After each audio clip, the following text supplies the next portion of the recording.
This podcast contains explicit language, inappropriate jokes, and deeply questionable choices. Just the way we like it.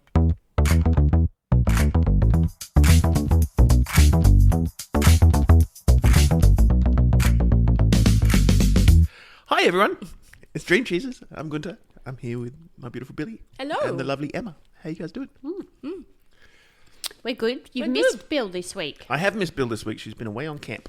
I have a bit of a, sorry, I'm just blowing my nose as I said that. I have a bit of a Hall's Gap story to tell a bit later. Oh, okay. Yeah. Oh, do tell. No, later on. Okay. Em hasn't been deep diving because Em's brain has been in academic mode. Yes. Still. Into the world of academia. Fighting hard to get those letters after your name. Yes. Have you had a chance to have some downtime and do some diving, even shallow diving? I've done a shallow dive just now, and so it's very shallow. On my way here. Here's what I prepared. No, just then. Yeah. It's effectively a toe dip. toe dip. Not a I dive. like that. She's dipped a toe in. I've dipped in What the have toe. you dipped your toe into? Ooh. And is that what I'm smelling? Yeah. Yeah. Well, Em did walk in today and go, oh, smell, what's it smell? And because she was talking about Queenie, but she hadn't quite said No. those words. She just went, oh, the smell, and I can't get rid of the smell. So in And it's my like, yeah. ADHD brain, I'd had a conversation with you guys around. I'm trying to fit. I nearly said Yes, a Billie wash. into the groomer, Queenie into the groomer for a wash before you guys dog sit for the week. Yeah. But I was like, I can't get her. I don't know if I can get her in. She's stinky. okay. She's gross. So I came in with that in my mind, and it just came out stinky, gross. Stinky and gross. I was like, thanks, Which one is which? Am I stinky or gross? It's stinky, it's gross. It's stinky, stinky, gross. Stinky, stink, gross, gross, gross. Billie and Günter. Not at all. It was my yep. It's Queenie poo. Yep, so it is the Queen. So this I thought was interesting. The bizarre social history of beds. Bizarre social history of bed. How do you Yeah. find these? When I go to look up weird stories, I don't get things like that. How do you get the social story She's of got beds? a whole different kind of browser. Yeah, Yeah. it's my secret deep, shallow, medium toe dip Toe dive. dip diving. Yep. Platform. Oh, like what I did there. toe dipping platform. Yep. There's an app. There's an app in that. Toe dip platform. Oh, well, no, I remember on the pod we spoke about Swimly. The app for people who aren't using Renting their out their pools. Yeah. Yep. We did. Oh, yes. Okay, yes. So perhaps instead of Swimly, toe dip would have been more toe dip. appropriate. Before you go on, Em, it's weird the amount of times that we discuss something on this pod and then I hear about it in general life. Like, and it's not biased. Observation bias. It's not observation It's bias. 100% observation How can bias. it be observation bias when Em Observation brings bias. something about, someone renting out their pools and on the radio they're talking about it? Because you hear it. I would have heard it anyway. No. But I It's would have front of heard your brain. it anyway. Front of your brain, so you hear No, it. I know what you're saying, but I prescribed No. Billie's theory because It is the amount Rick of times. Royden speaks about it. When you're tuned into the universe, you are a receptor for what's going around in the zeitgeist. 109.3 universe. Yes, zeitgeist. But you and Em .com. often, or Em and I have often gone, oh, yes, I know that. Like, we hear the same stories, and it's not observation bias. It's the Instagram creating our algorithms of our lives Yes, and brains. The algorithm of life. But back before Yes. Instagram, Please. For centuries, people thought nothing of crowding family members or Yes. friends into the same bed. They did, they had to. Yeah, Roald Dahl.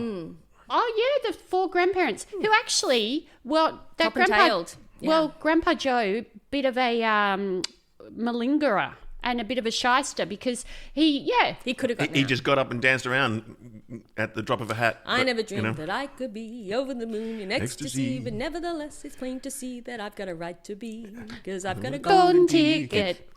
Yes, but until then, he was happy for his He own was son an to invalid. work. He was getting a Yes. pension. Yes, Fingers fingers to the bone, screwing caps on the tooth paste. Yep. And the wife going to do all that gross laundry Well, with actually, the really intense. Isn't it in the book there isn't a dad?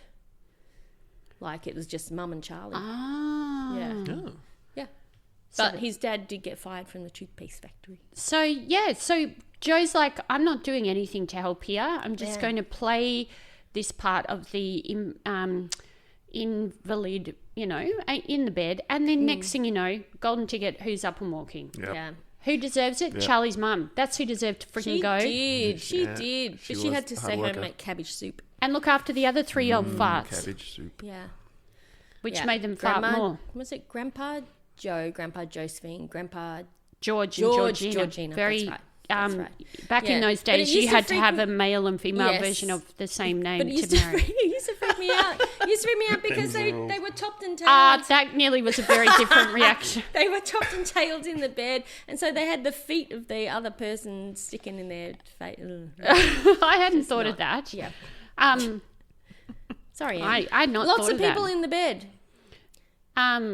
Bed knobs and broomsticks. So we interrupted you there. Yes. Well, beds have got a history that's 77,000 years old. Of course, bed in the Western sense, because culturally it's a Western concept or construct. But there was, it says here, now this article, I don't know where it's published. It first appeared in The Conversation. So when it says our, I'm not sure who it's referring to, but our, ambiguous, early African ancestors started to sleep in hollows dug out of cave floors, the first beds. They wrapped themselves in insect-repelling grasses to avoid bed bugs as persistent as those of today's seedy motels. Much about our beds have remained unchanged for centuries, but one aspect has undergone a dramatic shift. Today we usually sleep in bedrooms with a short door shut firmly behind us. But as this is written by someone who wrote a book on beds. Talk about ADHD, hyperfocus. What We Did in Bed is the name of the book. So it's a bit provocative. I was going to say, it's a different kind of book. It's more magazine. But it is more like a magazine with a middle section. But we know that raised frames with mattresses were around from 3000 BC. Well, BCE now it's called, before Common Era. But you're talking about mattresses. Yeah, raised frames with mattresses. So in Malta and Egypt, early Egyptian beds were little more than rectangular. Oh, when I went to Egypt, I did see a little bed that belonged to a Pharaoh. Pharaoh. And like Tutankhamun, the king. Like the kings, Yeah. Was it really short? It was like they're tiny. They were like children. Like everything was miniature, tiny chairs, but tiny beds.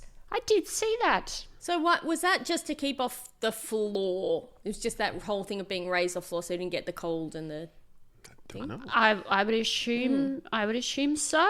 Cleopatra slept on a bed. Stop you getting attacked by very small things while you're asleep. Yes. I have nothing in particular. Like insects. But, Well, and then in the 17th century, diarist, I'd like that as an occupation. Diarist? Yeah, Emma Donaldson, diarist. Diarist. Both are true. Samuel Pepys often slept with male friends and rated their conversation skills. Hang on.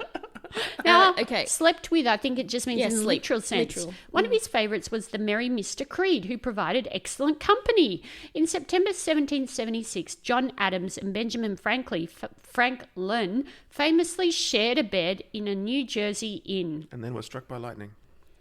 So what's changed so that we think it's weird if we share beds with people, like other than our close? Well, it also would have been warmth. It would have been 100%. Priority for warmth. And also in a lot of families, they only had one room places. So one bed, all the children and the family in one bed. Well, and I can go one further. In the Great Bed of Ware, W-A-R-E, in 1689, there was a massive bed kept in an inn in a small town in central England. Built with richly decorated oak, the four-post bed is about the size of 2 modern double beds. 26 butchers and their wives, a total of 52 people, are said to have spent a night in the bed. Wow. That's the consent tent. That's the original consent tent. OG consent tent. Yeah. There's a lot of chops flying around that night. Specifically butchers. Specifically Chops butchers. and sausages. That's so God. weird. Look, You find the strangest stuff, Em. 2 double beds Isn't that isn't big? that big. Like, I'm looking at our dining table here That's and thinking it's 52 probably people, right? about as long as that.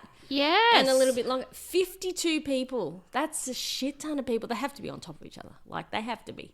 They wouldn't fit in, like... Like wallpapering with Yes. violinists. And then it changed because of the pervasive religious aspect that comes in, you know, from the 1800s. So you should only be with your Okay. The prudish movement.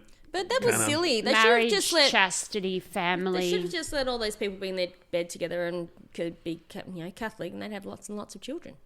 So, isn't that what they wanted? Yeah. Well, in 1888, there was a little writer. That sounds patronising. There was a writer Who was little? Well, I don't know why I added that little.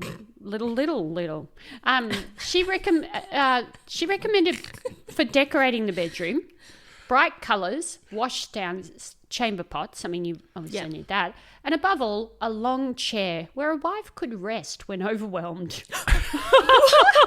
The OG I'll take it straight from my bed to go. mutual discipline. Yes, the old school one. Oh my God, because I can imagine it just being wood and uncomfortable. A long, splintery. did you say a long chair? A long chair where a wife could rest when a long overwhelmed. chair? Is that a chaise lounge? The Oh, OG okay, chaise. a long chair. Yeah, that makes sense. Yeah. Yeah, Like a so you lounge have chair, a but- bed and a Yes. separate chair.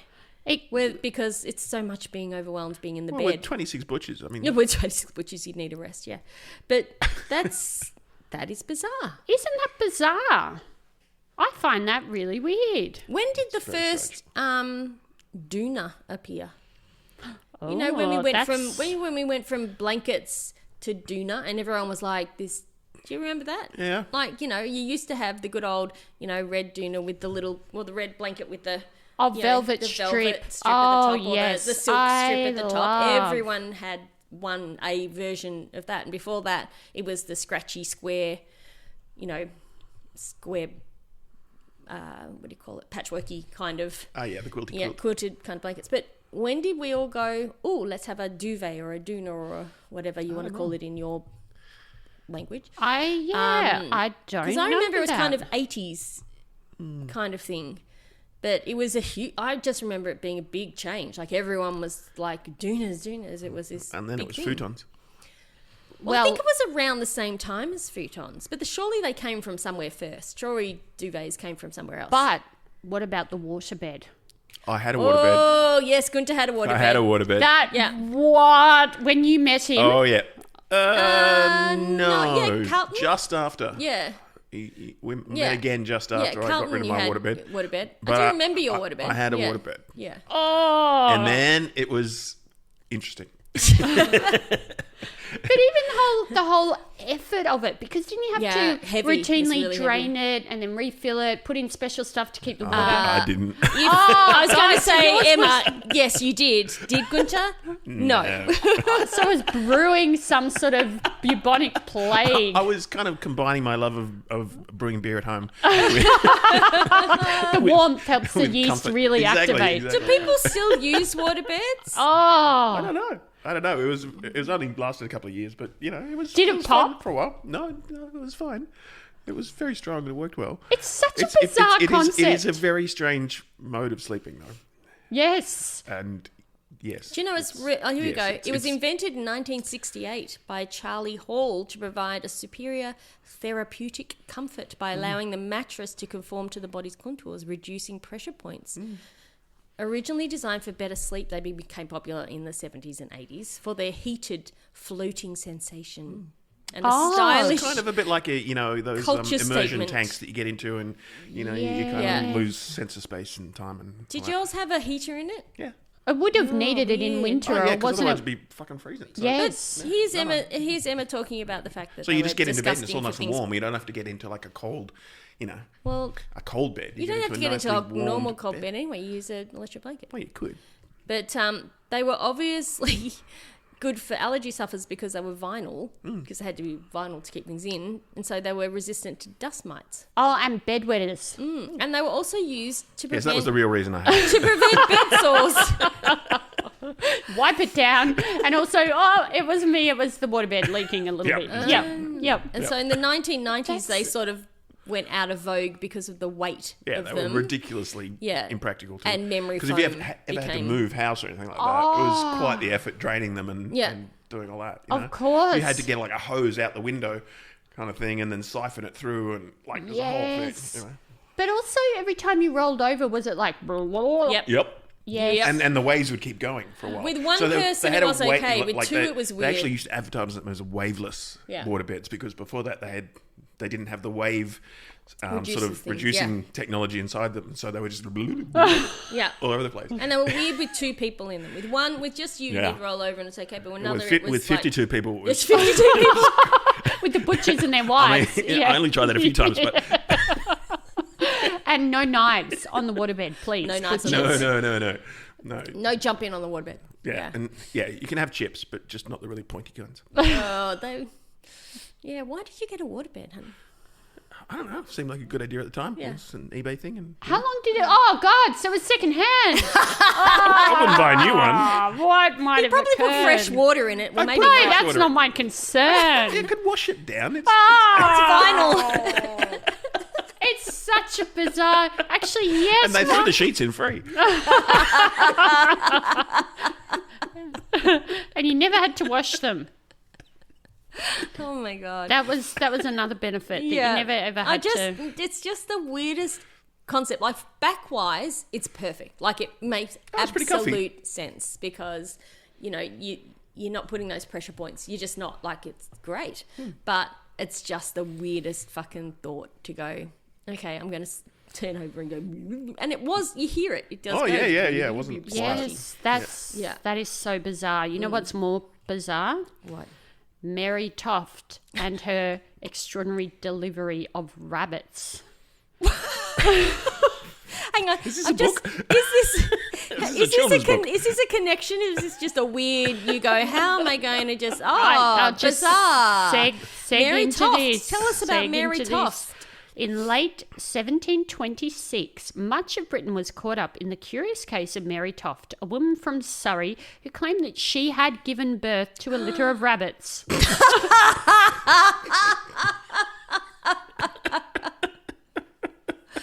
Which means she would have had to have sex with a male rabbit.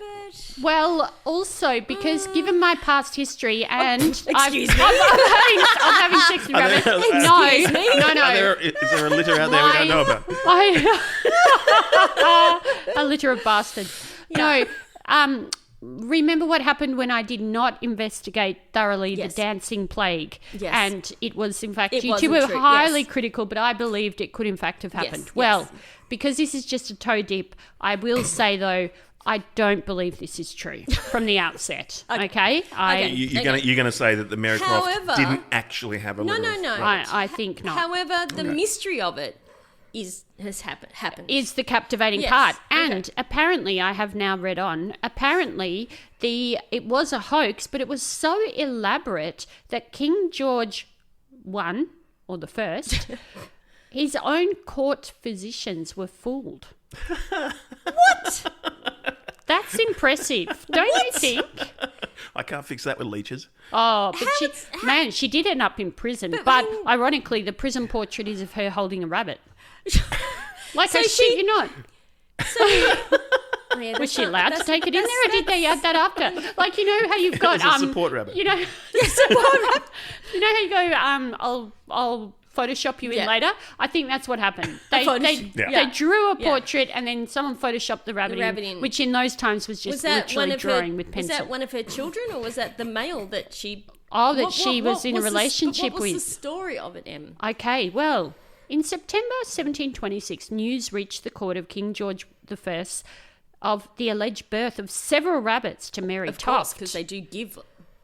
Rabbits have birth to a lot of babies. Yes. Like 7 or 8, yeah. Near Guildford. Mary was a 25-year-old illiterate servant married to Joshua Toft, who is not a rabbit, I'm assuming.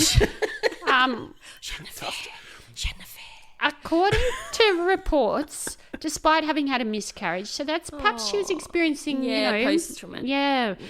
Despite having had a miscarriage just a month earlier, Mary still appeared to be pregnant. On September 27th, she went into labour and was attended initially by her neighbour, Mary Gill, and then her mother-in-law, Anne. She gave birth to something resembling a liverless cat. Oh, so it's the afterbirth or her... No, a liverless cat? What? How would you look at a cat and go, this cat has no liver? You sure it's not lifeless? Maybe it's not, but it says liverless. But I think that's a type. That's a typo. It does say liverless cat. Oh, wow. A liverless cat. Everything else is fine, but just no liver. How would you know unless it was inside out? Yeah. So what's happened is she's obviously had a miscarriage and then actually given birth to the miscarriage, birthed the miscarriage. Yes, which is very sad. Very sad. So but it looked like a liverless cat. But it wasn't. It was a bunny rabbit. Lifeless. Okay. That's made me laugh so hard. What's that song? What? Like a liverless cat. I don't know that one. Günter. Yeah. This is why I should I should do dives, not toe dips. I love it. I'm loving the toe dip. Yeah. So it's just broken enough to be funny. Yeah. The family decided to call on the help of Guildford obstetrician. Now you'd assume he'd know the difference between a liverless cat and a baby and a rabbit. John Howard, our own Prime Minister of Australia. John Howard. He visited Mary the next day. Oh, that's not quite as good enough, but as immediate as you prefer. But where he was presented with more animal parts, which Anne Toft said she had taken from Mary during the night. The following day, Howard returned and helped deliver yet more animal parts. What the? Over the next month. Hang on. Even animal parts. Yeah. So not even... Non-specific animal parts. The liver. This poor woman is obviously having some horrible long miscarriage that they're not getting out of her in one piece. Surely she would have had a massive infection by then in those days. Oh, God, I hadn't even thought of that. Over the next month, Howard recorded that she began producing a rabbit's head, the legs of a cat, and in a single day, 9 dead baby rabbits. Now that's sounding... Okay, someone's shoving something up her in the night so that she's looking like she's given birth to something. That's horrible. And so he's in on it. John Howard? Yeah. If he's saying that's what she delivered, seriously. Howard sent letters to some of England's greatest doctors and scientists and the King's secretary, informing them of the miraculous births. The curious king dispatched 2 men. See, now that is what's missing in... No, that's what's missing in our society. What? I'd love to be able to dispatch people. So, you guys, I get some sort of pigeon with a little curled up... Yeah. I'd love to just... That is my dream job right there. Dispatch. Yes. Dispatch. There is dispatch. Dispatcher. But not in the same way as a king that dispatches. That goes, find out more about this. Go. Yeah. Go. Emma's going to be the new Google, and she's called Dispatch. Yes. And you have to send her a letter, and then she'll dispatch it back to you via post. I will dispatch 2 of my men if I feel that it is warranted. To explore it more. Oh, my God. And then I like this name, so the person he chose was Nathaniel St. Andre. Ooh. Swiss surgeon anatomist to the king. Now, I don't know if the Swiss is also part of the role, or it just happened that he was Swiss. Hang on. Is the role surgeon anatomist, or is the role Swiss? Hang on. Are you trying to be funny and talk about a Swiss roll, or are you just... Swiss roll. Amazing. And Samuel Molyneux, secretary to the Prince of Wales, not William, unless he, of course, is a vampire and was around back then.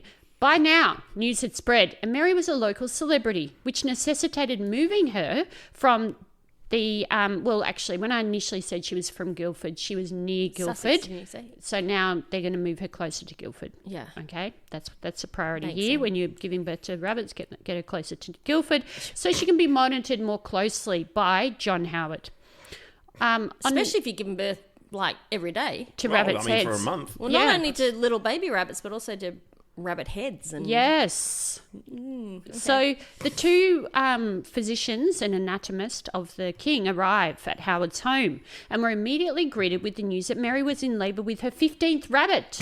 Convenient. Jesus Christ. Toft gave birth to several more dead rabbits in their presence.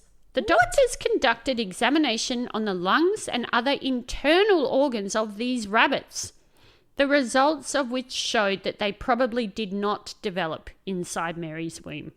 Saint Andre, however... Probably, yeah. Probably. The jury's still out, but, you know, we have a Saint Andre?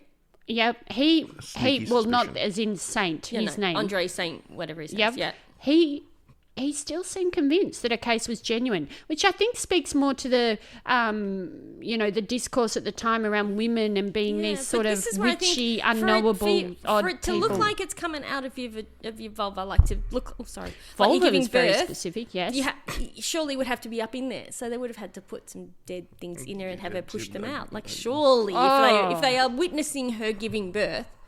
This has taken a turn, hasn't it? That's gross. It anyway. went dark a while back. It did, yeah. Yes.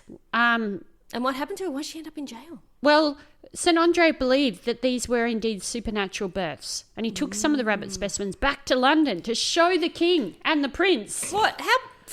Here's a dead rabbit.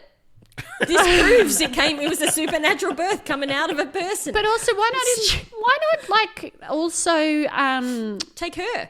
Well, that's what I was thinking. Yeah. And why not examine her? But he did not.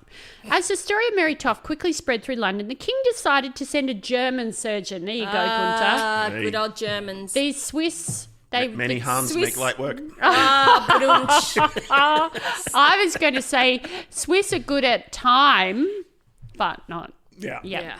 And so mine was not German as well. Doctors. Yeah.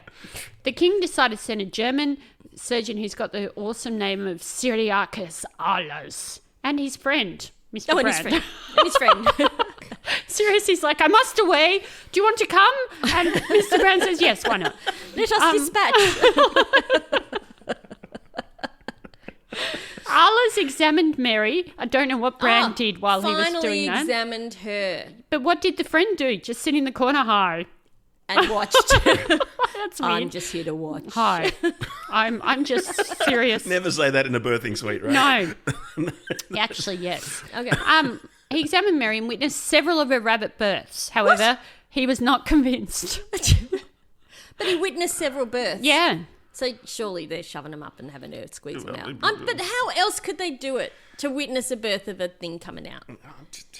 Yeah, okay. Well, they're still, instead of examining her, they're still going back to the rabbits. Yeah. So then he goes back to the rabbits, German guy, and finds that the dung pellets in the rectum, so he's actually getting right up in the rectum of the rabbit without still further investigating Mary.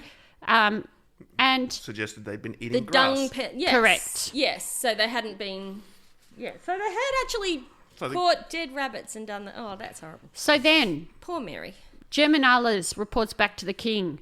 He suspected a host. He said, all is not as... Hoax, you mean? Did I say host? You did. Host, He suspected a host. So they called Jimmy Kimmel and Rove McManus. A hoax with Mary Toft and John Howard in collusion. I told you they had to be colluding. Bomb. They had to be colluding. Yes. I think Mary was a little bit woo-hoo, and I think that she's been colluded into this because no one would willingly put a dead rabbit. Because they were early invested in rabbit futures or something. Yes. The human rabbit hybrid futures. Yeah. Meanwhile, Sir Richard Munningham, an eminent doctor and midwife among upper-class society in London, was contacted by St. Andre to attend upon Mary Toft. After observing her and seeing her give birth to what he believed was a hog's bladder, Jesus. This is just getting more random. Oh my God. They just killed things and just shoved them up her. This is actually the worst. That's horrible. Fra? Anyway, he's not convinced. Manningham. This is the early ping pong. Kind of Billie. From Priscilla. come and see me give what I can shoot out of my vagina. It's a hedgehog. It's a red panda. But what happened was St. Andre is going, I have lost a bit of credibility here, so just keep it on the DL. Then I'm sure that's what he said. Yeah. Then she's brought to a bathhouse in London's Leicester. Can't speak. Leicester? I think it's Leicester. Whatever. Yeah. Where she could be observed more closely. Then another bloke comes along, Dr. James Douglas, the respected anatomist and man midwife. I like that they had to say man midwife. They literally says mid-husband. Well, the other one was a midwife, and this one's a man midwife. Man midwife. Does that mean he looks after the men while the women are giving birth? You're okay. It's okay. I'll pat down your brow. Have a cigar. Yes. I was thinking Ace Ventura, Pet Detective. Yes. But he's man midwife. Dr. James Douglas, man midwife. What did he do? And asked him to come to this is a fancy word for bathhouse, bagnio, to observe Mary's rabbit birth. So many people observing by this point. When he arrives, he finds himself in the company of a large crowd of doctors and medical men who have been summoned by St. Andre. This is just so weird. what? I still don't. It's weird because at what point would she have to be alone to do this? There's some hand actions happening. Put up for them to come out. But also St. Andre is still going, guys, look, it could be real. Guys, come on. So all right. Do not have faith in him. He's apparently isn't he the king's person. So he's no physician. Yeah. He's no good. Perhaps he's a nepo baby. More leeches. So he didn't really and he's more leeches. Yeah. Yeah, more leeches, exactly. Yeah. So Mary produced no more new rabbits, but continued to appear to go into labour. There you go, Billie. Yeah. She was badly infected and had fits, which made her lose consciousness. Of course she was. Of course she was. Shortly thereafter, a porter at the bathhouse was caught trying to sneak a rabbit into Mary Toft's room. Dum, dum, dum. He confessed to Douglas and Manningham man midwife that Margaret Toft, Mary's sister-in-law, she's in on it too. She had asked him to procure the smallest rabbit he could find. Yeah, because putting a big one up there would and now she's got infection and all sorts. Yeah. Well, yeah. And you would have had an infection purely just from the miscarriage, let alone all the other dirty... I'm sure they didn't wash the rabbits or do anything nice to them. I know. When now... is this, 17 something or other? Yeah. 1700s. So this is before people started to wash their hands at hospitals. Exactly. Like that, she's lucky she's still alive. Well, yeah, because this has now been going on from August. Yeah. From August. Now it's December. And she finally... December 7th... No. She finally admitted? Hang on. December 4th, she goes into labour, inverted commas, produces nothing because they stopped the sister-in-law smuggling the rabbit. Yeah. On that evening, they called Sir Thomas Clarges, Justice of the Peace, to the bathhouse. The porter swore a deposition before him, and so he said, I saw this. Yeah. So the Justice of the Police, the Justice of the Police, Sting... Don't stand so close to her. Please don't. The Justice of the Peace, not the police. He takes Mary into questioning, into custody for questioning. It wasn't just her; it's the others. What about him? What about John Howard, the original obstetrician? Anyway, so takes her in for questioning, but she would admit nothing. Over the next 2 days, much pressure was put upon her. You're going to have to trim this down a shit ton, Billie, in editorial. But you know why she couldn't say anything? Because she was fucking having fits and being massively infected by rabbit parts. Septicemia and all sorts of things going on, probably. Yes. Over the next 2 days, much pressure was put upon her to confess, but Mary held out until Sir Richard Manningham, man midwife, threatened to perform painful experimental experiments. Thank you. Surgery on her to see if she was formed differently from other women. Then she was forced to admit that she had manually inserted dead rabbits into her vagina and then allowed them to be removed as if she were giving birth. Yeah. In several different confessions, she implicated a mysterious stranger, the wife of the organ grinder, No, hang on. Is that literal organ grinder? No. The organ grinder is like the monkey playing on the accordion thing. Yeah, that's an organ grinder. Oh, so a church woman that grinds an organ in. No, like out on the street. That does the. I like it. You have your dancing monkey. I like that. Okay, but no, so not someone that's grinding. Because I thought maybe an organ grinder had access to organs to grind, you know. Organs to grind. I've got an axe to grind. I've got an organ to grind with you. Yeah. Her mother-in-law and John Howard. Oh, dear. On the 9th, Mary Toff was charged with being a notorious and vile cheat and sent to Bridwell Prison, where allegedly she was exhibited to large curious crowds by her warders. Oh, that's fucking hilarious. The woman who gave birth, so she's gone in there, been called a cheat, and yet they're going to make the most of it and say she was actually gave birth to rabbits. And now how much control does she have over her own situation and narrative? I don't think she had much control before. I feel like you're right. I feel like she lost a baby. Yeah. She went into postnatal depression. Then everyone else has manipulated her. She gave birth to like her like liverless cat. No, to the mid, like she's actually had a miscarriage and then just birthed it out, and then someone's gone, it's a liverless cat, because they mightn't have known much about those sorts of things back then. And then someone's gone, wow, she really wants a baby, let's give her a baby rabbit. Sometimes I feel like a liverless cat. That's the one. But going back to St. Andre, who's the king's main bloke. Was he sacked? It's very awkward, because only 4 days before her confession, he published a 40-page pamphlet, a short narrative of an extraordinary delivery of rabbits. But it was spelt with an E. Now, is that a typo? Is that how they spelled it back then? Rabbits. Oh, rabbits with an E. Rabbits, okay. In which she gives a detailed, non-skeptical account of events. Non-skeptical?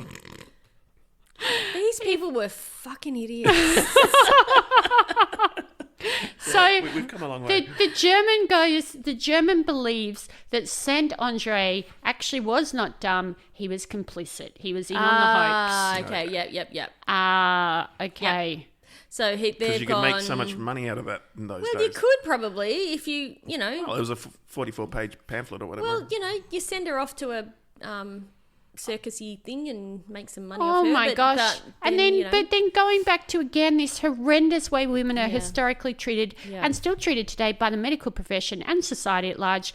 It fits because of a real theory called maternal impression that was around at the time. So this theory explains the existence of birth defects and congenital disorders. It basically ascribes that to the mother. It's the mother's fault. Yeah. So of course it is. Yep. If the mum is experiences an emotional stimulus while pregnant, then it influences the development of the fetus. If the mother has mental problems, which again is problematic phrasing, has mental health history, that it's a manifestation of feelings in the mother. For instance, a woman who experienced great sadness while pregnant might imprint depressive tendencies onto the fetus she was carrying. So basically they're saying Mary had a problematic encounter with a rabbit, which imprinted onto the fetus. Yep. Are you serious? And then this maternal impression is actually a real theory. And you know the Joseph Merrick, the so-called elephant man who had facial... Yep. Is it because his mother had an affair with an elephant? The deformity he wrote in his elephants a lot. He wrote in his autobiographical pamphlet, which perhaps is a novella, but the deformity which I'm now exhibiting was caused by my mother being frightened by an elephant. See? Yeah. Fuck. While that's very silly, there's actually a little bit of truth in there, which is actually weird. Are you serious? Yeah. And they've done this study with mice, and they've done it with dogs, and they've done it with other things. So you can actually, there is I'm not sure if it kind of falls under epigenetics or something else, but if you have historical poverty in the family and this sort of stuff, you will actually grow up with a sort of a sense of poverty, if that makes sense. So you kind of, and it's actually a really interesting mechanism, because what it is essentially doing is it's training our kids to be able to react more quickly to the stimuli that they might experience rather than have to learn it from the ground up. Yes. So if you know, for example, if you're getting chased by lions, you'll learn to, run away from lions a lot quicker than you would if you... I guess, I know, Yes, I've but heard this of isn't- epigenetics, and this Magda isn't- Szymanski talks about This it. isn't physical things. This isn't like I'm not saying, suggesting you can have a saying, rabbit hey, because of that. You're No, missing no. missing a thumb on your hand because No, your no, mum knitted too much when she was... No. It's And more had, the, you know- But you can the you can have carried trauma, for example. but it's more the implicit blaming that goes on. Yeah. Yeah. No, You know, that's therefore horrible, yeah. it is the mother's fault. Oh, yeah, that's horrible. That's what's not cool. Yeah, Like, no, totally agree. But again, in Mary's case, she got it released from jail. They didn't have evidence. I mean, So hang on, that she sounds got like released from jail. She didn't die. no. The infection cleared up. Shit, that's amazing. I- That itself, given the fact of what she was doing, that is a miracle that she survived. She was hoping to then. make money off. Well, course she was. they've theorised that Yeah. she potentially wanted to make money off that. Yeah. But the Duke of Richmond did pull her out at dinner parties as a curiosity for his guests. Oh, yeah. So- as long as he paid her. It's pretty good. But then she was, unfortunately, she was actually arrested later for receiving stolen goods. So clearly, poverty leading to Yes. some. Receiving stolen goods. Yeah. Like stolen rabbits. Oh, maybe. No, Emma. Yes, very weird toad. I liked that a lot. That- That was reminiscence of the Wandering Womb and the things. I like that. I like that one a lot. Good Yeah, luck it's trying to pretty edit that wacky. one though Yeah, into I I something don't think I can. succinct. I think I just have to have it all. That's wild. That just kept getting That is more and very, more It very wild. strange story. That was a toe dip that ended in a very long swim. It ended in a dip in the pond Yes. in Guildford Yes, for Mary. poor Mary. Oh, I feel for her Yeah. because she could have just had a normal baby and been okay, but then she's been manipulated by all those people around her. I cannot get the vision out of my head of just going, here's a dead rabbit, let's shove it up your clacker and just birth it out. Even the things where you're saying the other things that she gave birth to, like, From the organ grinder. but they had to put them up in there, the dead baby Oh, bunnies. I and know. But it's also just, I the- just can't. That's just You keep talking about it though. I'm sorry. Well, that's because your it's way in my you're head. processing. Günter, You what's know- in the you know- book? you know, What's I in the was book? In the talk- book. You know, I What's was in the talking book about that today? inherited trauma thing. I Yes, think you've okay. just given it 6 All generations. right. That horrible image. Well, let's. Call Dempsey now. Talk to him about it. Yeah. Yeah. No. Hey, honey. What's in the book? What's in the book? What's in I the book don't today? think Margie's going to like that. I've shared most of I this think Maggie will love that. with you guys already. Yeah. So some of this will be surprises and some of it won't. But Surprise. Surprise. so yeah, I've got my next book to write now. Yes. Günter's Yes. on to book 3, I think. on aren't to you? book 3 to write. Have you written any of them yet? No, Okay, but you're on to book 3. but but I have a third book. Concept. But you know that That's Kate so ADHD. Kate's eagerly awaiting. Yeah. Tanya, Kate Yes. is on tenterhooks. Yeah, Yep. it'll come. With the and I will put this in the show notes. With the book cover that he's now the book designed. cover. Did you like the book cover? Yes, I was very happy with the book Yes. cover. Love the book so cover. It's very to boho. explain it to the audience. Yeah. I'll put it on as a picture, You will not see just this. show There Put it will on be the show notes. gram. You will I actually be able to see I'll this put it at on some the point. But it is it is quite odd and hard to express. But I will It's try not. and do I my can best. explain it very well. Can you? You want to explain it? It's Günter the boho. Like he looks a little bit like frick. Who's his name? The guy who did who painted the can soup. Andy Warhol. Andy Warhol-esque in that, the glasses and the thing, not the hair. Black skivvy. He's got nice hair. Yeah. He's got the tall skivvy and the glasses and things. And he has his hand on a goatee. Not his goatee. The goatee of a goat that is sitting Similarly that is, no, sorry, dressed not in a sitting, not boho. sitting. That is standing on stilts, so it is the same height. as It's wearing sunglasses, a beret, wearing sunglasses and a beret, and also looking very boho. very boho goat. So Yes. instead of doing what Günter does, which is constantly stroking his own beard and goatee, he's stroking the goatee of the goat. I love it. I think it's very. It somehow very works. bookend. It's very strange, but Yeah, hey, it does work. It actually really, kind of really works. works. Stroking the goatee of the goat. Yes, stroking the goatee of the goat. And yeah, look, I mean, I reckon if you saw that in a bookstore, I you'd know. pause and go, Oh, you know what? I'm picking this up. absolutely. 'Cause- Yeah. 'cause, Absolutely. it's Well, very, very, and the You'd at, title. least give it, you'd at least do a second take when God, you walked past it 100%. and go, hang on, is that goat on stilts? It took me a second look to see that the goat was on stilts. I actually was a only pretty noticed weird it prompt. now. Yeah. I only noticed it now. I thought it was on a little stand. No, it's wearing stilts. What was the prompt you put in, Günter? Can I ask that? I'd have to go back. Okay. Yeah. But yeah, it was a pretty funny process trying to come up with that. Yeah. But then your byline, think freely, question gently, pet goats. Yes. So the book is called Alt-Truism. Yeah. So it's, a practical Alt-truism. philosophy for imperfect times. Yes. I like it. So, and then you go, and then you touch And the then goat, you go. Stroke the goat. That sounds disgusting, but yeah, stroke the goat. That does sound terrible. So tell us a bit more about this, Günter. Oh, Or is that's about it. that's I've just got Okay. the cover and Yeah. the name and the it subtitle. Was very cute. But- It was very funny. I but- will put it up. It's very good. But yeah. it is kind of my alternative kind of philosophy, kind of Yeah. under the hood, So it's not altruism, it's alt-truism. Truism, yes. Yeah. So Is this connected in any way to Tannular? it's got got Logic. it's got Everything edges is of it. connected, Em. It's embedded, well, I mean, or is it Tannular is everything, so- nested? Nested within. I think it's adjacent. Oh, Tannular adjacent. These two in their words. Is it nested within? No, it's tannular adjacent.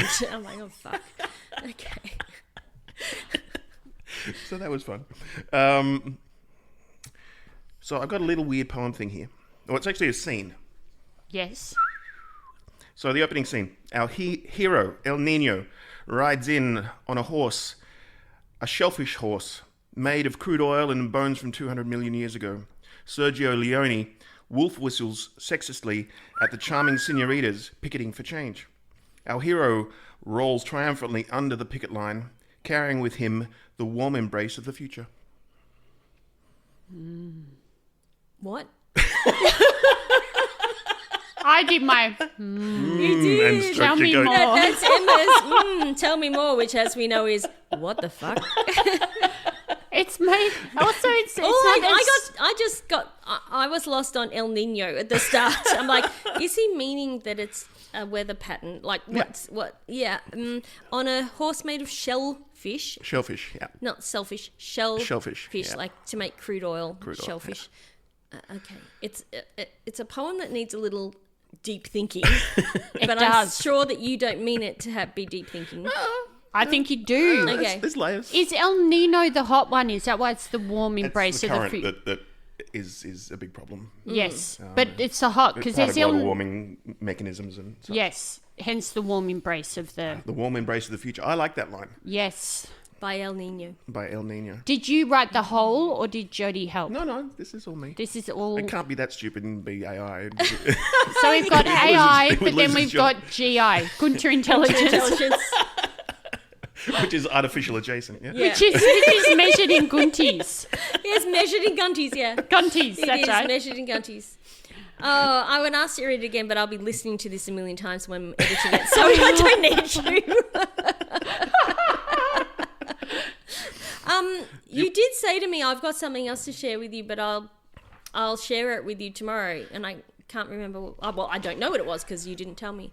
Well, You were like, it's funny, but I'll leave it till tomorrow, and then I'm it, like, it might be funny, it might just be rude. that's I'm not where quite I'm sure. like, is it? Okay, it might be rude. It might be. You Okay. can cut Offensive rude? it out. Well, Okay, you can let's- judge for yourself. Let us put the And you precursor can edit it on. out if you... This may well be edited. Here. No, here. All right. So I've been on a bit of a health kick, and I have pets. I think it is important to take them with me on this journey. But it was a real challenge to exfoliate my turtle. Call back. Yep. Yes, I know it does sound a little like a euphemism, but believe me, this turtle, he indicates his groin area, needs no exfoliating. It's almost skinless. Like a Frankfurter. Billy, Wait. Wait for it. That's not done. No. Okay. Okay, what comes next? After the Frankfurt. Unlike a Frankfurter, it is not made from lips and assholes. Insert punchline here. So the idea of this is that you guys have got to come up with a punchline for it. For what? I've been working on that joke for about 6 years now, and I still don't have the punchline, but I have ambitions much like my little Frankfurter. Okay. Such a grim... like, I don't want to allow myself to extrapolate that into visual imagery. Do you think Marky wants to hear about Günter's Frankfurt? I just like the arm gesture he made when he's talking about the turtle. Günter's arms went down and mushed his bits a bit. Oh, no, they did not. Literally. Over the top. You know, like, oh, dear. Okay, Günter. you can feel free to edit that out. That's weird. See, there's a hint of pride and mostly just embarrassment. No pride. Günter has tears running down his face. He so loves himself sick. You broke weird into so many syllables. That's weird. The only time that word's ever had 5 syllables. That's how it feels. Günter's had to leave because he's crying. He's getting a tissue. I'll talk about something a little bit more sensible, and very quickly, because I know we've gone on a bit, and I've got to calm these two down because they're crying. Oh, Günter.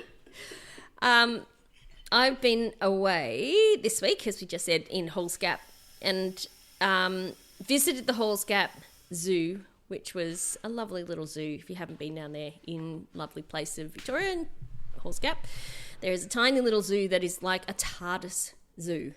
Like, you walk in, you go, have you ever been there, Em? No. Like, you walk through the doors and you go, oh, this is a tiny little zoo. But it's fucking massive. And it's got giraffes and cheetahs and, like, it's monkeys everywhere. Like, it's huge. It also has deer just walking around and wandering around, and birds and wallabies and such. So it's... Yeah, and it takes you 2 hours or more to walk around the zoo. It's actually really big. So it's one of those, it's like an IKEA showroom. You know, you go through and you go, oh, I can see something over there, and cut through. And anyway, I have no idea why, but one of the guides who was taking us around was a little bit obsessed with emus. And so I ended up buying a little stuffed emu, but she gave me lots of emu. Gert the emu. Yes, Gert. Gert. Its name is Yogurt. But she gave me lots of really interesting emu facts, like just normal emu facts. Like, you know, they can reach up to speeds of 50 kilometres an hour. As we know, by running. They're flightless. They're omnivores. They're also only found in Australia. The females give birth, but the male sits on them. So the male puts on lots of weight beforehand, like a bit like the bears that go into hibernation, and it sits on the nest, and the male doesn't move for months and months and months until the eggs hatch. So that's the male. And they have 2 sets of eyelids. One set to keep dust out, and the other one's that, you know how it has the big long eyelashes and stuff. No, they're not like snakes. They're a bit weird. But they also swallow stones and pebbles. Oops, sorry, that was me hitting that. Sorry. To help grind food in their gizzard. Oh, yeah. Which is, I thought, was really weird. Maybe that's what we need to do, Bill. Yes, we need to eat some stones. Mm-hmm. Oh, that would be cool. Stones in our gizzard. But then, and now I can't find it, which I'm going to be really pissed if I've shut that tab down. I think I have. Buggy you. Anyway, you guys will probably know about it far more than me, Emma and Günter. The Emu Wars? Yes. Yeah. I'm aware of them. I don't know enough about them. So this but we woman... lost. Which is the important thing to remember. We did. We lost. So there is this thing called the Emu Wars. Yeah. Emma, you will know about it once you hear about it. It's not a nice thing, basically. So in 1932, in the Australian military was sent out to kill 20,000 emus. Oh, Because there why? were just emus destroying our farmlands, right? So our beautiful native emus were destroying farmlands, okay? So they used machine guns and soldiers, like, sent soldiers out to reduce the emu population. But the emus won because they're too fast. So they ran away from the machine guns. Like, they couldn't hit them with machine guns. Whoa. I know. Like, I was finding this, and basically they called it a war, the Emu War. Yeah. And it's like this mockery of going out to war, but to kill emus. And they used all these... won. Yeah. They used all these extreme evasion skills, like the emus, to... Because they're clever. Yeah, they're so clever. So, yeah, they had 2 Lewis guns. Yeah, Is that like okay. the kind of Yeah, big, an early machine gun. Yeah. big enemy machine guns with 10,000 rounds of ammunition, and the operation ran for a month. So they ran it for a month, but the birds split into small groups, and then so one group would sort of run, and so that they wouldn't be able to get 2 groups at once. So very cleverly, instead of all going like all birds do and go into one, they'd split into multiple groups, but they do that each time. And so they could never get them. And they only managed to kill about 900 Wow. out of the 20,000. That is hugely impressive. Isn't that like, and so then the aftermath of it was that they led to a military withdrawal. So they went, no, this isn't working. And instead they put a bounty system on. So if people killed, it was more effective to have farmers allowing them to kill the emus. But even then they couldn't do them. Like they couldn't kill them. They were just, because the emus attack, like if you go up to an emu and you have a gun or a bow and arrow, it will attack you. But it is a bizarre but very humorous episode of Australian history. Like, it's absolutely weird, where nature proves superior to human military.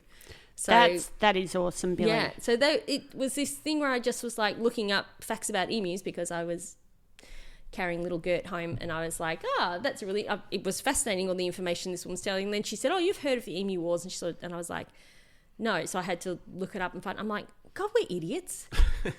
Like, it's not like they're rabbits. Like, we introduced rabbits. Yeah. And we fucked up farming and with cane rabbits, toads and, right? Yep. But what do they kill?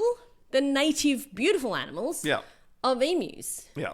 And not to eat... Look, back then they wouldn't have used them to eat, or like they might have used their pelts and their feathers and stuff for clothing and things, but they weren't using them for, like Indigenous people would if they killed one.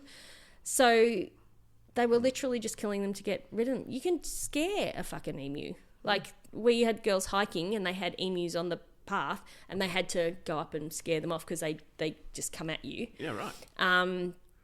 But it's the most ridiculous thing to say we're going to the army and we're going to use machine guns and kill 20,000 of them. It says a lot about farming in general. And they killed 1,000. Because, But yeah, we value that more than we value a lot of other things. And there's a reason for that. But how ridiculous. But, there's a...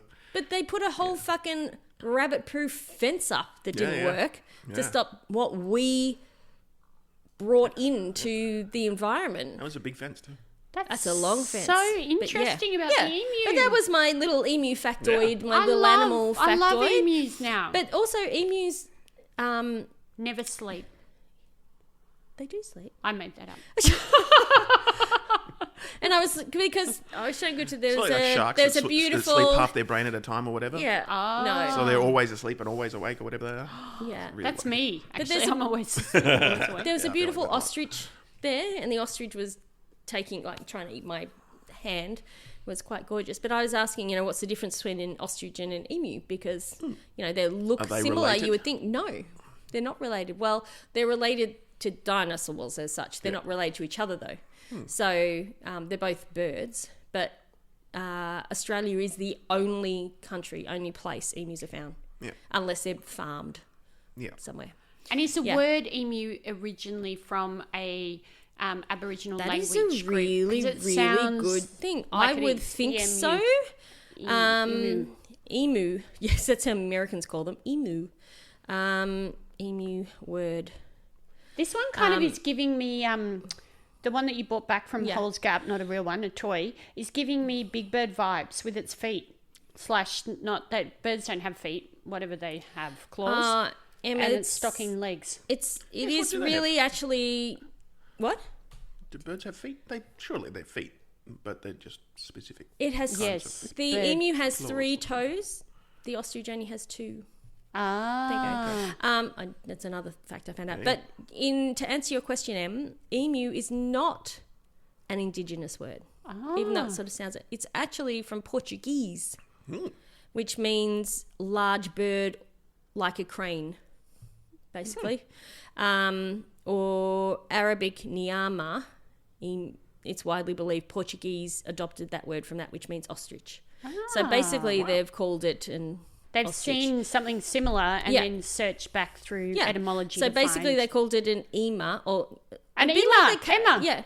a bit like the cassowaries. You know the cassowaries are freaking amazing. So they're found too. also in New Guinea and Indonesia. they're wild. Yeah, so all of those kind of, and it was originally called the New Holland cassowary. Because they knew what cassowaries were before, so the emu was originally called the New Holland cassowary. But then by the 1700s, the shorter name emu was adopted from the Portuguese. So there you go. We were called New Holland for a while, weren't we? We were New Holland for a while, yeah. Emma might know Is that more because the about Dutch that. got here first? Yeah. Yes. Yeah, exactly. So where did they go? There you go. But the scientific name is dromaeus, comes from the Greek word dromeos, meaning runner or swift-footed. And the native word for it in the Sydney area is marawang or birabayang. Oh, cool. So different, of course, as we know, different languages of Yeah. the indigenous people have different words for it. But EMU also stands for the Economic and Monetary Union of the European Union.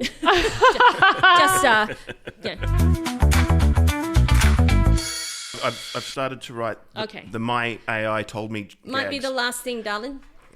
Okay. So I'm starting this. all right. I'm coining this as a thing. What is it Okay. called? My AI? The My AI Told Me. Okay. It's a bit My like, why AI did the thing told cross the road? Or, if I was goody, Oh, that I it would like buy that. me a rubber dolly.